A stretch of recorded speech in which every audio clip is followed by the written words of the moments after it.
ఎక్కువ దూరం నడిచినప్పుడు కాలి పిక్కలు పట్టేయడం, నొప్పిగా అనిపించడం మనకు అనుభవమే. అయితే కొద్ది దూరం నడిచినా పిక్కలు పట్టేస్తూ ఉంటే ఖచ్చితంగా అనుమానించాల్సిందే. వయసు పైబడుతుందని, మోకాళ్ల నొప్పులు మొదలైపోయాయని భావిస్తూ ఇలాంటి పిక్క నొప్పుల్ని మనలో చాలామంది పెద్దగా పట్టించుకోరు, తేలికగా తీసుకుంటూ ఉంటారు. నిజానికి ఇలాంటి పిక్క నొప్పుల వెనుక కొన్నిసార్లు ప్రమాదకరమైన పీవీడీ జబ్బు కారణంగా ఉండే అవకాశం ఉంది. పెరిఫెరల్ వాస్కులర్ డిసీజ్గా పిలిచే ఈ జబ్బు గురించిన పూర్తి వివరాల్ని డాక్టర్ని అడిగి ఇప్పుడు తెలుసుకుందాం.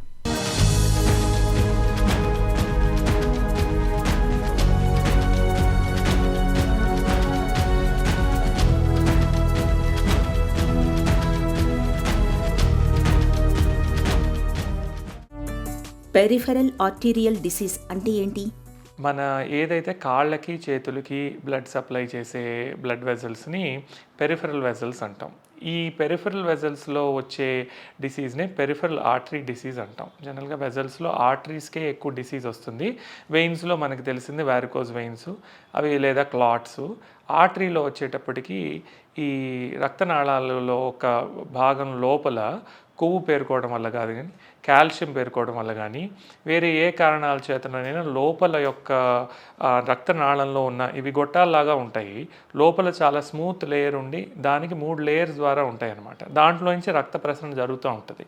ఈ స్మూత్గా ఉన్న లేయర్లో కనుక ఏ రకమైన డ్యామేజ్ జరిగినా కూడా దాన్ని పెరిఫెరల్ ఆర్టరీ డిసీజ్ అంటాం. పిఐడి ఎందుకు వస్తుంది? ఎవరికి వస్తుంది? స్మోకింగ్ ఎవరైతే చేస్తారో వాళ్ళకి చాలా ఎక్కువగా ఈ ముప్పు ఉంటుంది.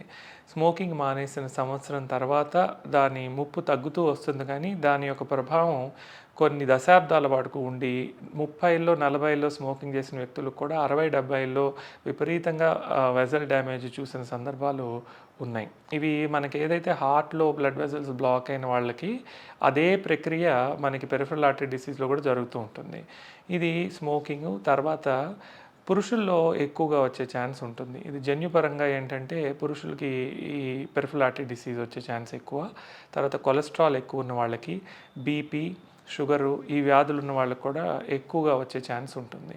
చాలా తక్కువ సందర్భాల్లో కుటుంబపరంగా జన్యుపరంగా వాళ్ళలో ఉండే మార్పులను బట్టి జరుగుతూ ఉంటుంది. పిఐడి జబ్బు తాలూకు లక్షణాలు ఎలా ఉంటాయి? కొంత దూరం నడిచినప్పుడు కానీ పరిగెత్తినప్పుడు కానీ రక్త ప్రసరణ ఆ కండరాలకు ఎక్కువ అవసరం అవుతుంది. కానీ బ్లాకేజ్ ఉన్నప్పుడు ఆ కండరానికి ఎక్కువ ప్రసరణ జరగనప్పుడు దాంట్లో నొప్పి రావడం జరుగుతుంది. ఇది సాధారణంగా మొదటి సిమ్టమ్, దీన్ని క్లాడికేషన్ అంటాము. దాని ద్వారా ఫస్ట్ సిమ్టమ్ స్టార్ట్ అవుతుందండి.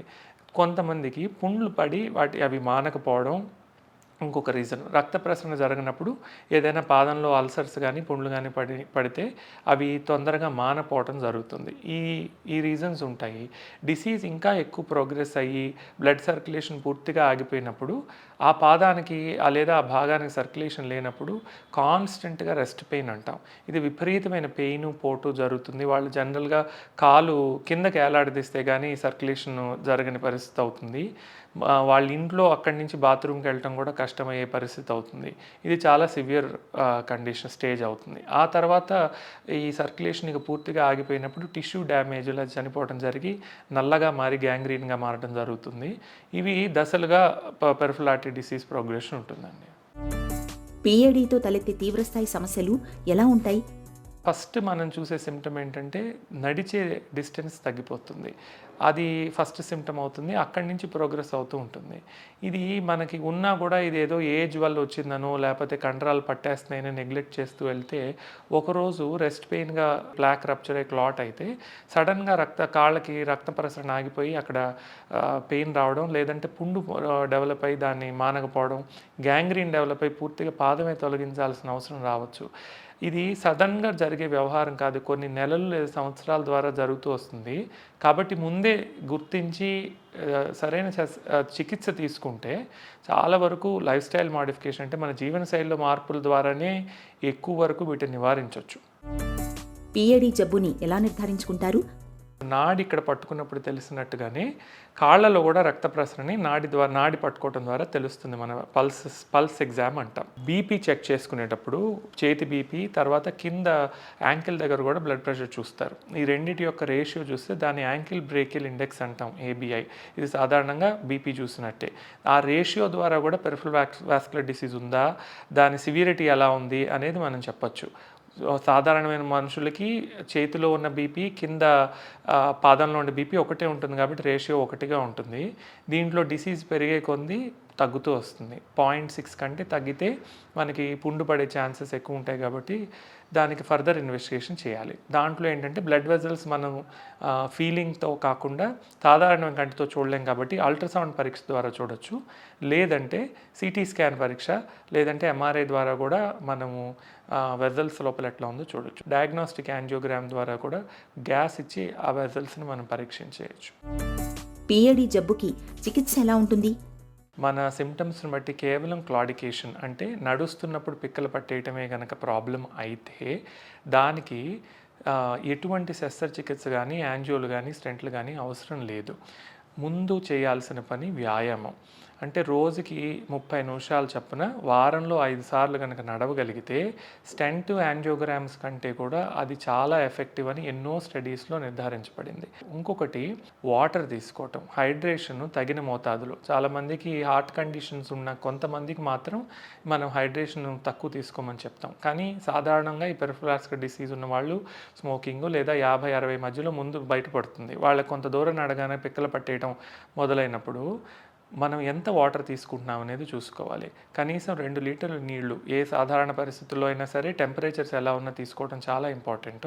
ప్రోటీన్ ఇంటేక్, శాకాహారులు అయినా సరే మాంసాహారులు అయినా సరే మన ఆహారంలో ప్రోటీన్ మోతాదు ఎంత ఉందో చూసుకొని కనుక ఇంప్రూవ్ చేసుకోగలిగితే బ్లడ్లో విస్కాసిటీ మెయింటైన్ అయ్యి దాని ద్వారా సర్క్యులేషన్ చాలా వరకు మెయింటైన్ అయ్యే ఛాన్సెస్ ఉంటాయి. ఇప్పుడు ఒకసారి మనకి పెరిఫెరల్ ఆర్టరీ డిసీజ్ వచ్చి మీకు క్లాడికేషన్ నిర్ధారించిన తర్వాత చిన్న మందులు ఉంటాయి, బ్లడ్ వెజల్స్ని మనం డైలేట్ చేసేవి, వాటి ద్వారా కూడా చికిత్స అందించవచ్చు. లేదు దీని ద్వారా ఇది ఇంకా ప్రోగ్రెస్ అయ్యి మనకి పుండు పడుతుంది, లేదంటే నేను డైలీ రొటీన్లో యాక్టివిటీస్ చేసుకోవడానికి ఈ పెయిన్ ఇబ్బంది అవుతుంది అనుకున్నప్పుడు మొదటిగా యాంజియోగ్రామ్ చేసి బ్లాకేజెస్ ఎక్కడున్నాయో నిర్ధారించుకొని బెలూన్ ద్వారా ఓపెన్ చేయొచ్చు, లేదంటే స్టెంట్ పెట్టచ్చు. ఈ రెండు కుదరినప్పుడు పుండ్లు పడినప్పుడు బైపాస్ ఆపరేషన్ ద్వారా లెగ్స్లో కూడా వాటిని ట్రీట్ చేయొచ్చు. పిఏడి జబ్బుని నివారించుకోవచ్చా? పెరిఫెరల్ ఆర్టరీ డిసీజ్లో ముఖ్యంగా ఏంటంటే టొబాకో ఎక్స్పోజర్ పూర్తిగా తగ్గిపోవాలి. అది ప్యాసివ్ స్మోకింగ్ కానీ యాక్టివ్ స్మోకింగ్ మరీ ముఖ్యంగా. చాలామంది ఈ రోజుల్లో ఏంటంటే ఈ సిగరెట్స్ వేపరైజర్స్ వచ్చినాయి, దాంట్లో టొబాకో ఎక్స్పోజర్ తక్కువ ఉందని భ్రమపడతారు. చాలా స్టడీస్లో పెరిఫెరల్ ఆర్టరీ డిసీజ్కి ఎటువంటి టొబాకో ఎక్స్పోజర్ అయినా సరే బ్లడ్ వెజల్స్ డ్యామేజ్ అపారంగా ఉండే ఛాన్సెస్ చాలా ఎక్కువ ఉంటాయి. రెండోది కొలెస్ట్రాల్ లెవెల్. మన ఫ్యామిలీ హిస్టరీలో ఎవరికైనా ఈ ప్రాబ్లమ్స్ ఉన్నాయి అంటే గుండె జబ్బులు లేదా హైపర్ కొలెస్ట్రాల్ ప్రాబ్లమ్స్ ఉన్నప్పుడు సాధారణ హెల్త్ చెకప్స్ ద్వారా మన శరీరంలో కొలెస్ట్రాల్ శాతం ఎలా ఉందో చూసుకోవాలి. దాన్ని లైఫ్ స్టైల్ మాడిఫికేషన్ అంటే తిండి తగ్గించడం, లేదా మనకు సరైన ఆహారాలు సమతుల్యంగా తీసుకోవడం, ఎక్సర్సైజ్ దాని తగ్గట్టు చేయడం, లేదంటే స్టాటిన్ మెడికేషన్ అని ఒకటి ఉంటుంది, అది డాక్టర్ గారు ప్రిస్క్రైబ్ చేస్తారు, దాని ప్రకారం అవి వేసుకోవడం చేయాలి. ఇది అసలు రాకుండా ప్రివెంట్ చేయడానికి జరిగే రీసెర్చ్లో ప్రధాన భాగంలో ఒకటి ఎక్సర్సైజ్ కూడా ఉంది. ఇది ఇప్పుడు మనం రీసెర్చ్లో ఎక్కువగా ఉన్నది మనిషి అనేవాడు ఎక్కువగా బతకడానికి చేయవలసిన కారణాలు ఏంటి అని చూస్తున్నప్పుడు ఒకటి విటమిన్ ఇంటేకు, రెండోది ఆహారంలో కల్తీ నివారించడం ఒకటైతే, మూడోది ఎక్సర్సైజ్ అనగానే మనము పొద్దునే వాకింగ్ చేసేసి అయిపోయిన వెంటనే చాలా చక్కెర కలిపిన టీ తాగటమో లేకపోతే బ్రేక్ఫాస్ట్ చేయడమో చూసేసి చాలామంది ఆ రోజు ఎక్సర్సైజ్ అయిపోయింది అనుకుంటారు. కానీ ఆహారంతో పాటుగా చేసే వ్యాయామము, అది కూడా స్ట్రెంగ్త్ ట్రైనింగ్ అంటే 30-40 దాటిన తర్వాత మనము కండరాలు గట్టిపడే ఎక్సర్సైజెస్ కనుక రోజుకు కనీసం అరగంట చేయగలిగితే మనకి మనం ఇచ్చుకునే గొప్ప గిఫ్ట్ అదే అవుతుంది. కొద్ది దూరం నడిచినా పిక్కలు పట్టేస్తున్నప్పుడు, కాళ్ళు గుంజుతున్నప్పుడు ఆలస్యం చేయకుండా వెంటనే డాక్టర్ని సంప్రదించాలి, పరీక్షలు చేయించుకోవాలి. పీవీడీ జబ్బును త్వరగా పసిగట్టడంతో పాటు అంతే త్వరగా చికిత్స తీసుకోవాలి. అప్పుడే పీవీడీ జబ్బు నుంచి పూర్తిగా బయటపడచ్చు.